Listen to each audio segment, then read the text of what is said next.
Уважаемый Александр Николаевич, уважаемая группа, я хочу вам показать, как мы лечим медоносных пчел от воротоза органическими кислотами. Тяжелой химией бомбить пчелу хватит. Пчела давно говорит, я устала от этого, а мы этого не слышим. Чтобы выйти на европейский рынок, чтобы мед получился экологически чистым, надо переходить, уважаемые пчеловоды, на органические кислоты. Как мы лечим от медоносных пчел? Вот Манлайк. Тут написано, можно применять во время медосбора. Во время медосбора. Это значит, абсолютно этот препарат без химии. Представляет он вот такой баллон. Вот такой баллон. Вот такой баллон. Тут главные компоненты: эфирные масла, состав эфирные масла, тимол и так далее. Вот так открываем литок нижний и вот так брызгаем.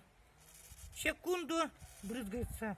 Этот баллон хватит на 300-500 пчелосемей. Абсолютно без химии. Это первый вариант. Второй вариант. Мы лечим медоносных пчел муравьиной кислотой. Вот 85% муравьиной кислота. 85% муравьиной кислота. Она больно крепкая. Мы его доводим до 60% муравьиной кислоты и наливаем 30 мл в капроновую крышку под холстик и держим до полного испарения. Муравьиная кислота, она содержится и в меду, и щавелевая кислота имеется в меду, и муравьиная кислота, они имеются в меду. Это абсолютно безвредные органические кислоты. Доводим до 60%, это значит 700 мл муравьиной кислоты, 300 мл хорошей чистой воды. Получается 60% раствор. Наливаем на капельную крышечку и ложим под холстик. При температуре больше 25 градусов нельзя. Вот сейчас настало как раз время, температура сейчас больше 10 градусов, плюс 10 градусов. Весь расплод вышел. Пчелы находятся в полусонном состоянии, можно сказать, и весь воротоз находится на пчеле. Очень хорошо лечит муравьиная кислота. Дальше, вот щавель, это молочная кислота. Опять покажи, молочная кислота. Молочная кислота 15% молочной кислотой мы опрыскиваем, а молочная кислота, она совершенно безвредная. Само слово говорит молочная кислота. Опрыскиваем. Вот тут имеется раствор, 15% щавелевая кислота. На улочке поливаем вот так вот. Тут находится молочная кислота, а тут находится щавелевая кислота. Щавелевая кислота 12% раствор. Тоже поливаем межрамочное пространство. Вместо бипина я лечу вот именно вот этими органическими кислотами. Вот щавелевая кислота. Я его беру крупными партиями, вот щавелевая кислота. Его расфасовал. Вот 20 граммов щавелевой кислоты на 1 литр чистой воды. Получается 2% раствор. Можно опрыскивать расчинкой. Вынули рамку, опрыскиваем с одной стороны, с другой стороны. А вот тут по 2 грамма щавелевой кислоты фасованные. 2 грамма. А этим мы лечим. Вот тут 2 грамма. Вот тут имеется сублиматор, электрический сублиматор. Вот этим сублиматором 2 грамма наливается на крышку, на одну семью, сильную семью 2 грамма, вот, чуть послабже 1,5 грамма наливается вот сюда на крышку. закрывается и в литок. Трубку сейчас взяли и для очистки и в литок. Вот это современный сублиматор от электрических сетей. Спасибо Вячеславу Федоровичу Кожухову. Это сделал с контролем. АЛЛАТРА, он очень такой умный человек. Умный человек. В общем, щавелевая кислота, она тоже абсолютно безвредная. Вот такими методами мы лечим. Но крайний вариант. Хватит поливать пчелу химическими препаратами, бипином. Хватит поливать. Ну, еще биологический метод лечения медоносной пчелы. Биологический метод. Вот трутневые полурамки. Тут невооруженным глазом видно, сколько выводка, расплод вышел. Ставлю пик, когда пик разведения медоносной пчелы, тогда и пик разведения воротоза. Тогда и ставим. Вот гнездовые рамки, трутневые тоже. На следующий год более 100 рамок вот таких я приготовил и ставлю в июне месяце. А клещ, самка клеща Варавия капсони, очень такой, хорошо понимает, где много кормов.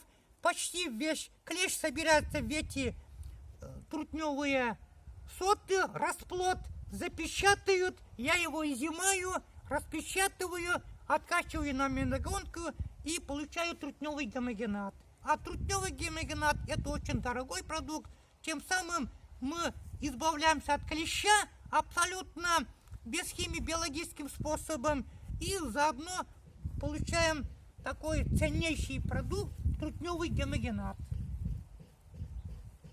Но, уважаемые пчеловоды, если крайний вариант, у вас нету вот этих препаратов, если нету крайний вариант, это ТЭДА. Тут шнуры, ТЭДА, шнуры, это уже крайний вариант. Я сам не обрабатываю вот этими препаратами, только вот этими, то, что рассказывал, обрабатываю. ТЭДА, это все равно дым до такой степени не загрязнять гнездо. Вон там вот такие шнуры. Этот один шнур рассчитан на один улей. Вынимаем шнуры, разжигаем его и в тлеющем состоянии, вот такой агрегат в тлеющем состоянии. Нажимаем на кнопку, вот сейчас он гоняет сюда.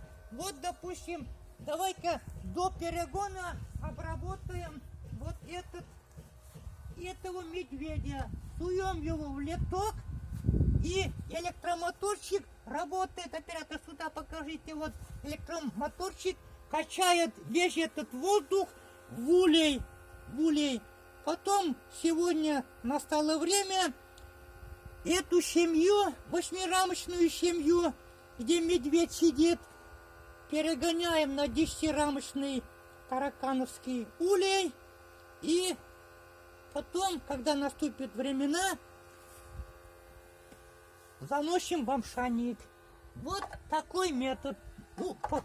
Поворачиваем угол, разные углы, вот, допустим, чтобы равномерно дым попадал. Дым все равно он до такой степени гнездо пчелиной семьи не загрязняет.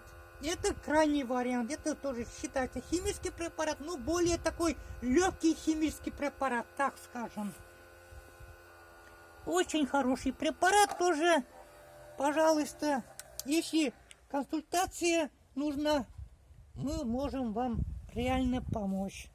Ну, из последних проектов, пользуюсь возможностью.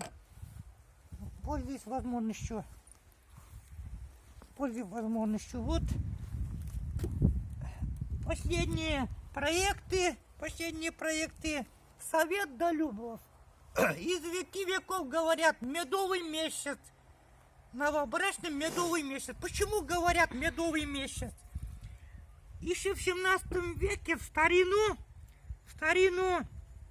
дарили мед молодым, невесте и жениху, но после свадьбы мужа и жену, чтобы 5-6 килограммов дарили меду, вот в различных бочонках, вот мед тарханский, вот сюда входит 5 литров меда, специально свадебный бочонок, вот обручальные кольца, крышка хорошо открывается, внутри обработана воском, чтобы молодые в течение 1 месяца съели вот этот бочонок меда, чтобы во время зачатия ребенок потом родился здоровым и счастливым. Это делается и у нас, и у татар, даже и у славян. Есть разные емкости, поменьше вот емкости. Еще новый проект, это уже проект давно работает, набор здоровья. Вот человек, допустим, идет на день рождения, 1000 рублей дашь и потратит, и потом это забывается. Этот набор здоровья входит, значит, 4 монофлерных меда, маленьких банок, прополис очищенный, входит забрус, супер хороший продукт, цветочная пыльца входит, мед еще вот 2 сортов, и гречишный, и фацелевый. Обратите внимание,